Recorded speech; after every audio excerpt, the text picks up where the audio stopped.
Now you've already sacrificed like 10, 15 years of your life to clinical practice. And now it's time to close this chapter and move on. Like, how do you know what to do after that? Completely no idea. That was the problem.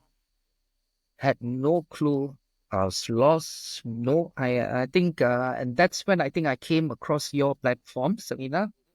And thanks to you guys, I then, it sort of opened my eyes. Okay, there are various other options out there, pharmaceuticals, tech, health tech care, insurance, how to set up a GP clinic, uh, various other options. So, it wasn't the end of the road for me per se, there were various other options.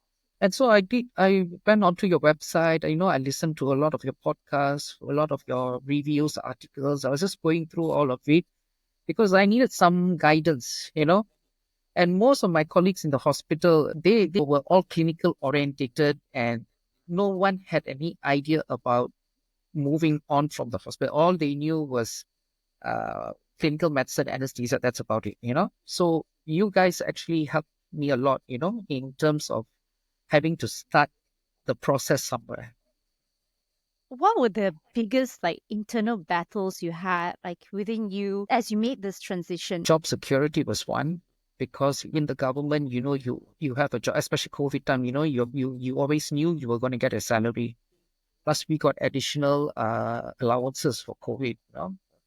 So that was one. Number two, I think at that time I was UD 54. So I know I was earning decent salary, but moving to private sector, it was a challenge because there was not many senior management roles or senior roles that I could apply for because they all wanted prior experience. So I had to then look at getting a a starting sort of position because I need to get experience. But then I'm competing against junior doctors. And of course, our salary range expectations are different. And that's where I was facing a challenge because, I have financial commitments at a certain age, and then you want to take a salary cut. It's a little bit difficult. So that's what I was going through at that time.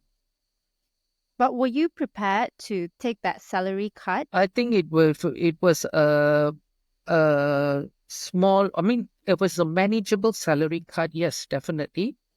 But even then, I think the even after the cut, I think my salary expectations or what it would be would still be significantly higher than what a junior doctor in a starting position would be.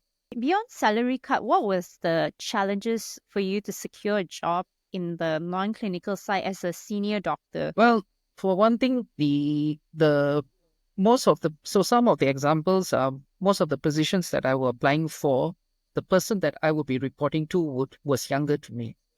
So they were not comfortable with the fact. That's one. And number two, they always want someone with experience. They don't want to be training you or give you training, especially I know as someone in your 40s joining the company. So it was a challenge to just apply, and the other thing is they don't really companies don't really give you a reason for your rejection. They just give you the standard template. We are happy that you applied, and unfortunately, we're not able to the template that they give, which I feel is very. They should actually contact you and tell you, look, this is the reason why we don't, because only then candidates can know what is lacking and how they can overcome it. So these are all my assumptions for why I couldn't get